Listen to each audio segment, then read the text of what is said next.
భక్తుణ్ణి రక్షించుకోవడానికి ఈశ్వరుడు జోక్యం చేసుకుంటాడు. ఆయన ఎలా జోక్యం చేసుకుంటాడో మనకి తెలియదు. ఒక్కొక్కసారి బహుముందుగానే జోక్యం చేసుకుంటాడు. వచ్చేది తెలుస్తుంది కాబట్టి అడ్డుకట్ట వేసి నించుంటాడు. మనకి తెలియవు ఆయన యొక్క కృత్యములు.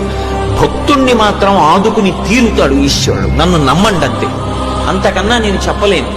ఒక సమస్యని ఇచ్చే ముందు మనం సమస్య వచ్చాక ఆలోచిస్తాం. భగవంతుణ్ణి నమ్ముకున్న వాడి గురించి పరమేశ్వరుడు సమస్య ఇవ్వడానికి ముందు వాడికి పరిష్కారం ఎలా చూపించాలని ఆలోచిస్తాడు. నన్ను నమ్ముకునున్నవాడు వాడు పాడైతే, అందుకే భాగవతంలో అష్టమ స్కంధంలో అంటాడు, వాడు నా కొరకు రక్షింపవలయువాడు. వాడి కోసం వాడిని నేను రక్షించట్లేదు, నా కోసం రక్షిస్తున్నా. అటువంటి వాడు పాడైపోతే లోకంలో భగవంతుడున్నాడు అని ఎవడు నమ్ముతాడు? నమ్మడు. నేను ఉన్నాను అని నమ్మాలంటే నన్ను నమ్ముకున్నవాడు పాడవడానికి వీల్లేదు.